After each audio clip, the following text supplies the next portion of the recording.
Good afternoon. Welcome to another edition of Finweek Money Matters, the show that helps you manage your finances. I'm Samantha Loring, my co-host Marc Ashton, as always, editor of Finweek. On the show today, Finweek's cover story this week looks at the comedy industry and what it takes to become a successful comedian.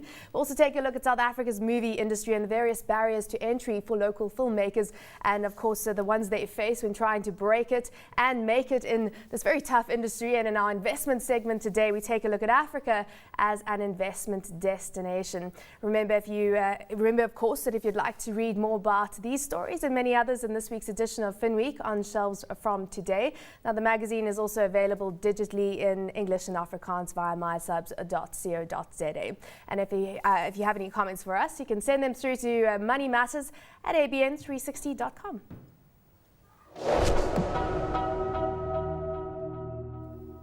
Well, over the last year, South Africa has seen a host of international comedy acts visiting our shores, while at the same time we have been exporting some great comedy acts into the international market. So in the cover story this week, Finweek looks at the economics of the comedy industry here in South Africa and whether anybody is making a real living from it. Joining me in studio, as I said, Marc Ashton, Finweek editor, Lisa Illingworth, a Finweek journalist. We've also got Joe Parker, comedy club owner, and Darren Moore, comedian, actor, and breakfast show host. Thanks for joining us today. Very quickly, Marc, let's just start off with you because we're looking at the performing arts across the show today. We're talking about the film industry as well, and some great talent in South Africa, but we know it's certainly a tough industry to make a good living from. Sure, I mean, I think that's one of the things that I find fascinating about this is I love the idea of homegrown talent. I love the idea of people being able to make a living doing something they're very good at.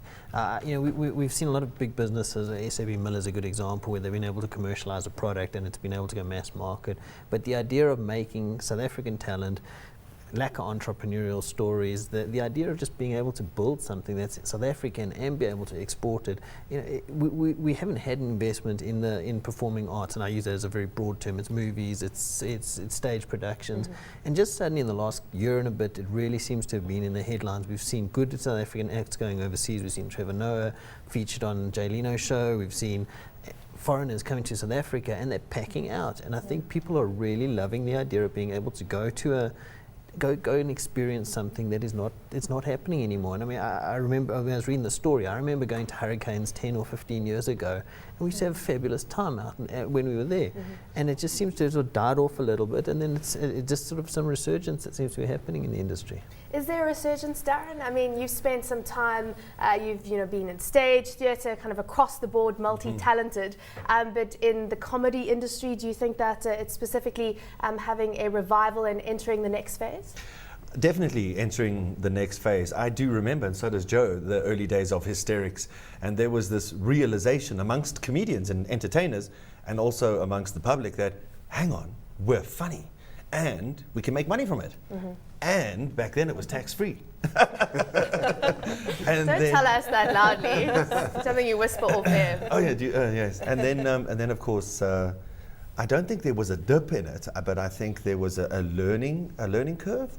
And now there's, I think, so many youngsters are realizing that they can do it, and so many audience members are realizing that we are funny and that they are willing to invest and come and watch local comedy. So what does it take to be sustainable as a comedian? I mean, what are the elements right now? What have we learned in terms of how you make a living from this? Is it becoming more professional, understanding the financial aspect of marketing your brand? Or tell us from your experience. Rule number one is you genuinely have to be funny.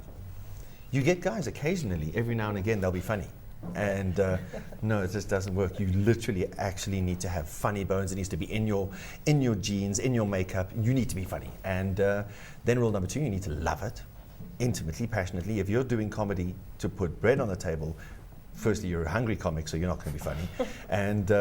And secondly, you're doing it for the wrong reasons. You need to do it because it's in your DNA, and you love it, and you're passionate about it, and you wouldn't do anything else anyway. And then, strangely enough, this weird thing happened where everyone wanted what you were giving, and you can make a very good living from it. So, yeah, be funny, and you'll love it, and then you'll be okay. Yeah. I mean, Lisa, you obviously wrote the story right now. Yep. So what do you take away from it when you spoke to various people in the industry? You spoke to Darren, you spoke to Joe. What do you take away from what we need to know about making and helping to grow the comedy industry? think the public takes it for granted that these people are naturally talented and that all they do is they get up on stage and they present you with their material and it's automatically funny. But the preparation that goes into that material, the preparation to actually get on stage, is far more than what we as the public actually see. We're oblivious to what happens in running a comedy club, in booking the acts, going from an open spot, that 5 to 7 minute spot that gets given to a newbie where he has to sort of test his material on the audience, from moving on to actually being booked and then becoming an actual recognized act in South Africa.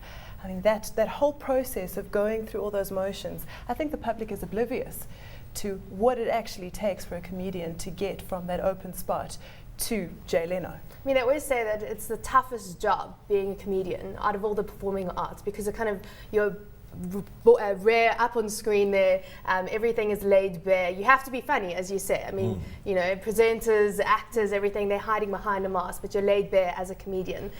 So of course you have to have that talent. Joe, tell us about your experience. You've been seen as a paternal figure in the industry, and you've bred, some could say, many comedians. Tell us about your experience in comedy. Well, I've been doing it a long time. So when I started, it was very different to what it is now, in the sense that there weren't that many people doing it. But if we're going to stay current here, I mean, Lisa's right, there's a whole process that's involved with somebody who wants to get involved in stand-up comedy. And what my involvement in it at this point of my career, or life, whatever you like to call it, is providing that permanent stage where people can access the industry. There's a touch point for the public, which there hasn't really been with any consistency over the years. I mean, where would you go? I mean, I don't know whether you go and watch stand-up comedy, but when you start going, it's something that you will do on a more regular basis, because of the fact there's so much talent around, and the environment is very conducive. Where we have our clubs, it's safe parking, very accessible. So, we're in that sort of part of it. You're making it accessible, making comedy accessible. But do comedians make their money by having a 5-minute stand-up act at a Joe Parker club, or do they make their money through endorsements? I mean, tell us where.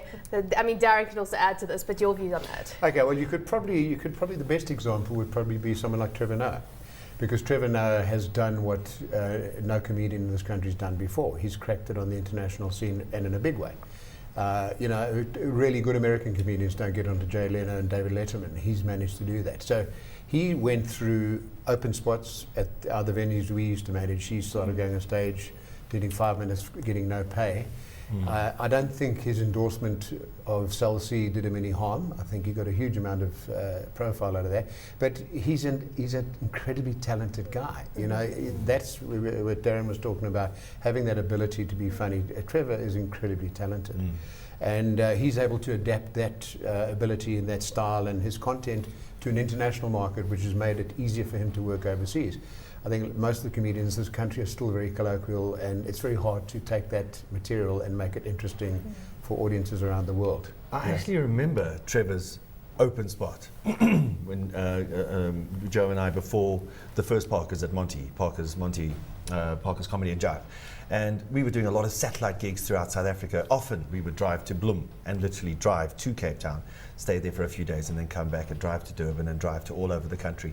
And one of the regular spots we used to go to every Thursday was somewhere in Dax in Pretoria. And Joe phones me up and says, there's this new guy. Same name as Gumbi. Yeah, Trevor. That's it.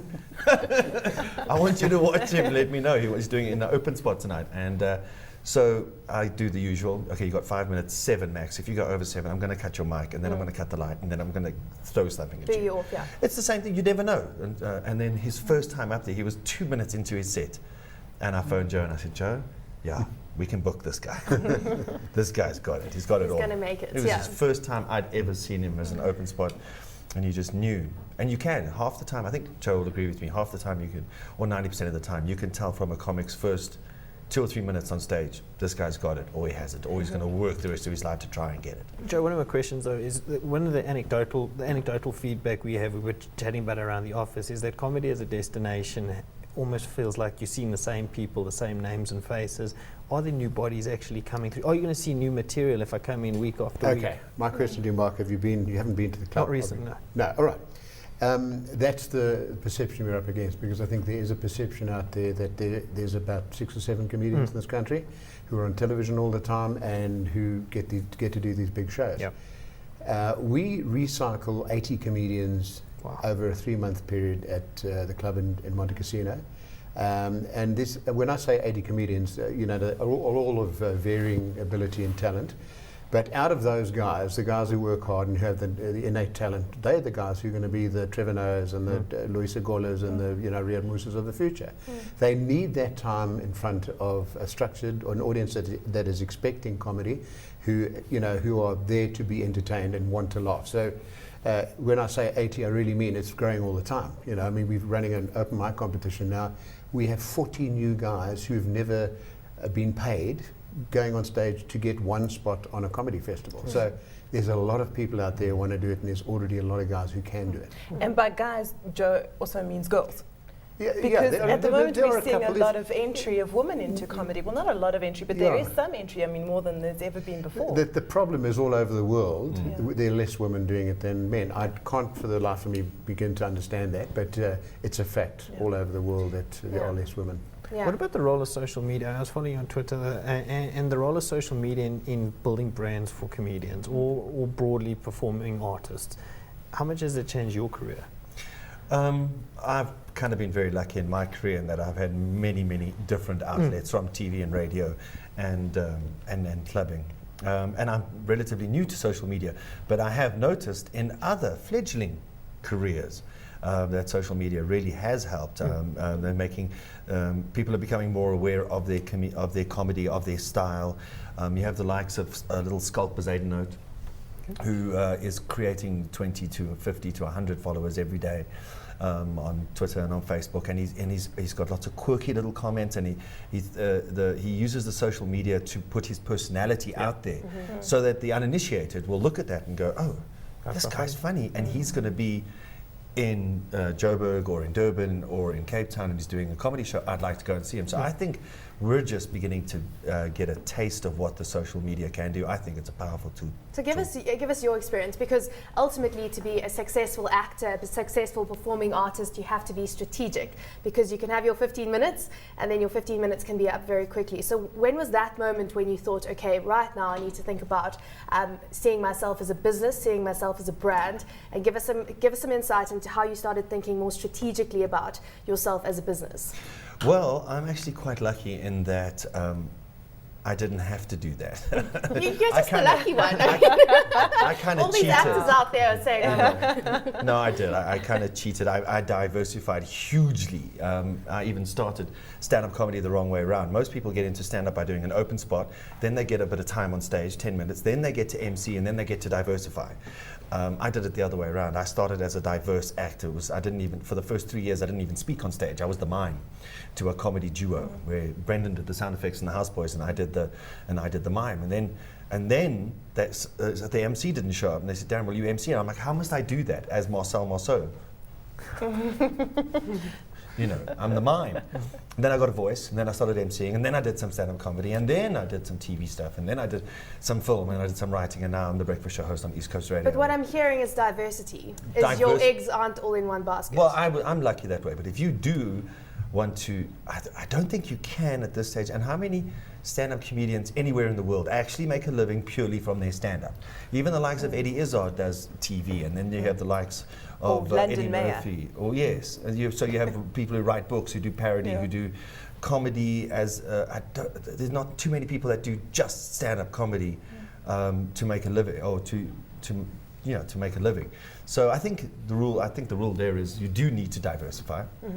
So I wouldn't be able to answer the question as far as how would you be able to make a strategy for yourself and market your brand as a stand-up comedian outside of that. But I mean, what is interesting, obviously, is we need more outlets, because ultimately we know that there's a few shows a year where you can go watch all the top comedians in South Africa, you can rent DVDs, but you want more Parker comedy clubs, ultimately. I mean, if you go to New York, there's so many comedy clubs, it's part of the culture. So do you have any more plans to open up some more? I mean, is this something that will grow in South Africa, do you think? Absolutely. I think that initially the main centres, Johannesburg, Durban and Cape Town, would, certainly Durban and Cape Town would support a comedy club each. And then there would be smaller places that, that grow up in maybe the smaller, the smaller towns or cities, which might not be a full-on comedy club, might just be one night a week type of thing. But there is such a demand out there for people to be able to go and sit and have a drink somewhere and have a good laugh. So that's, the reason why comedy clubs will always be successful. Yeah. Is that what's fueling a lot of the demand? And we've said it anecdotally, it again appears that there's a lot of international acts suddenly deciding South Africa is a place to come and perform. And obviously it makes commercial sense if they're coming out here at the moment. Why are they seeing us as a destination? Well, because of the economy. It's like the digital music thing. The guys can't make as much music out of selling CDs now, so they've got to get back on the road. And I think the same applies in comedy all over the world, as guys who were used to being able to take advantage of the opportunities, economic opportunities in their own countries, are now realizing those opportunities have shrunk, and they've looked at other markets. That's why you're seeing so many big touring acts coming at you, comedians coming at you. I don't think they see this as a career move. It's a small market. They come here because the money is here, and they take advantage of that. Yeah. And flip. I was going to talk to Darren about going international, but if you want to follow up. Yeah, well, I think that was going to be my question was, how do it seems like something that we can possibly export. Obviously, Africa is quite a big opportunity as an investment destination. Africa often gets painted as one great big continent, but what about opportunities on the rest of the continent for South Africans to move into? There is. We've had a Comedy Central film at the club once a month over the last 16 months, and we had a guy from Nigeria come down, a guy by the name of Basketmouth. Right. And he's incredibly funny. So, between South Africa and Nigeria, I would imagine, because we've both got fairly developed economies, there is a natural, I would imagine there's a natural way for us to share that comedy, the industry. We've had a lot of South Africans have gone up there and done one-nighters and things. I've done them in Zimbabwe and Zambia and Uganda. But definitely there's an opportunity. I think there's a huge opportunity in a city like Lagos to have a comedy club. They have their own structured comedy system up there where they've got nights dotted all over the city. But I don't know of any established venue where they have comedy 4 to 5 nights a week. Also, to answer that question, I think you're going to see a wonderful, brand new type of explosion. See, traditionally you had stand-up comedy was in English. So you had American stand-up in English, UK, and it was in English. And then when we started seeing these stand-ups get up on stage, and I have an understanding of stand-up comedy from how I watched it growing up, and it was English, and it was English American or English. And the first time I saw a black South African do comedy in vernac, and the audience loved it, and they went mad, and I went, I've never seen this before. You can't get this DVD. And then we have, we now have small little satellite comedy venues in the townships, and the people are loving it, and watching young black comedians do comedy in their home language. I mean, I'm watching them in Zulu and Xhosa, and in their own languages, and I'm thinking, this is unheard of. And then we're going to have the first 1 hour Zulu stand-up comedy DVD. It's going to happen. And the Xhosa one, and then the different languages, and then cross-pollination throughout Africa. I really think we're in such an exciting place right now. Cross-pollinating with Nigeria at this stage is a natural fit, and from there it's just going to get even bigger. Well, let's see how the industry develops. Thank you for giving us some insight into it. It's been great to have you on the show today. That, of course, comedy club owner Joe Parker, Darren Moore, comedian, actor, and breakfast show host. It's time right now for a quick look at the Finweek Trade of the Week. Well, Vividend Income Fund is in focus today. Looking at their website there, they say they invest in properties. Are you like the small caps or kind of the obscure stocks? Well, we try. Okay, there we go. A little bit different. No, but I mean, their portfolio 30 million to 100 million, so it's quite small properties. Yeah, I mean, so basically Vividend listed almost 3 years back now. They were basically looking to be, instead of not a growth point, not a redefine, they were going to try and buy these niche little properties between 30 and 100 million. Quite an entrepreneur. It's actually started by a journalist, believe it or not. But it's a very a story of an entrepreneurial property story. And what they've been doing is they've been buying up nice little office parks. I mean, they own. I said it a couple of weeks back about them owning the SARS building. I think it's very. They also own Sassol's building. Building in Rosebank. But what they've been doing recently is they've been issuing quite a lot of shares to be able to fund a holiday acquisitions. They spent about 400 million on that Access Park acquisition, and then just this week they said that they were going to be looking to raise another 145 million to buy some properties in Durban, Bloem and Clayville. And it's an interesting story. And what you're seeing is the share price has just come under a lot of pressure because a lot of shares being put into issue. But you can basically buy this thing on 11% dividend yield, which is best in the sector by a mile. What you don't want to see them doing is obviously spending so much on acquisitions that it ends up diluting the existing shareholders, because I think you can only go the shareholders so many times over. Yeah. But I think it is an interesting story. It's come off quite a lot. It's trading at beneath R5 a share at the moment. The last time they issued shares was R5.15, so there does seem to be a little bit of a natural bounce there at some point. So they don't have, they don't have the Sandton cities and the V&A waterfronts, and as we were saying, SARS building Beaufort West Mall. I don't know how Beaufort West Mall is doing these days. Economy of Beaufort. But kind of an odd portfolio of assets. But that being said, places that are being used ultimately. I mean, just as I say, going back to Sasol and SARS. Sure. What's the track record there? Look, I think they've got nice properties. They've tried to focus on this with A and B type tenants. I mean, Sasol's a great tenant. SARS is always going to be there. Like I said, the irony is obviously getting some money back from SARS in a roundabout way. Banks are good clients. The investment cars in Randburg. So it's a nice portfolio. I think that the trick is obviously going to be that do you try and cobble together a portfolio that ends up kind of being held together by its weakest link, or is it something where they've been able to say we can actually sweat these assets and get a better return out of them? As you say, that juicy dividend yield is one to look at right now, 11%. Thanks so much for that, Mark. It's time for a quick ad break. We'll see you straight after this.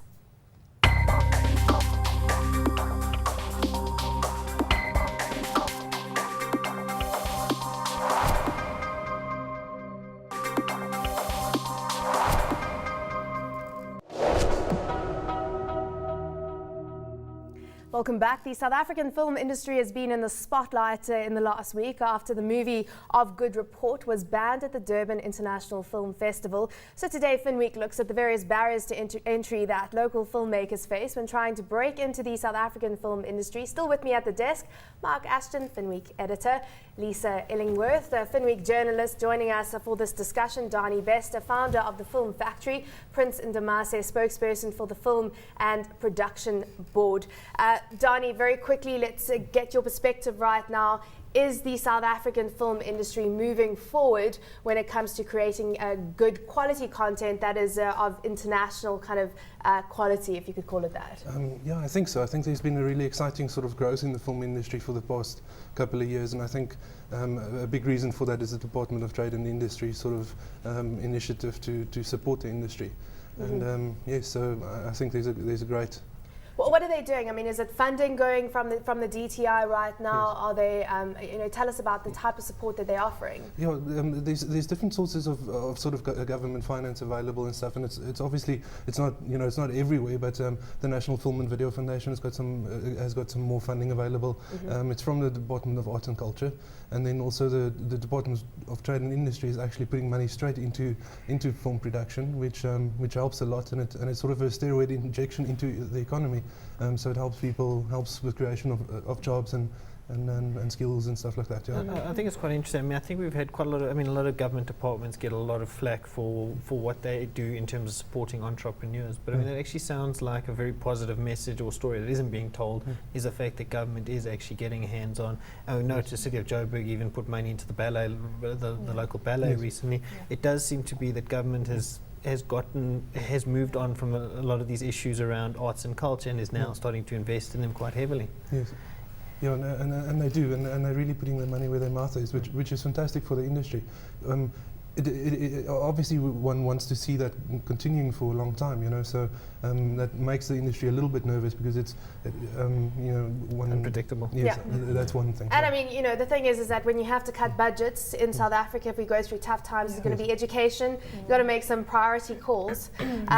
Prince, from your perspective, I mean, we know that a lot of international companies come into South Africa because of the landscape or what we offer from a scenery perspective. So is that happening more and more? Are we marketing ourselves and are international companies using South Africa as a destination to film? No, definitely. I think I'd agree with Dani. I think the industry is actually going through a very exciting time. And I think filmmakers actually have a lot of opportunity that's out there. I think our country internationally is well marketed as a film destination.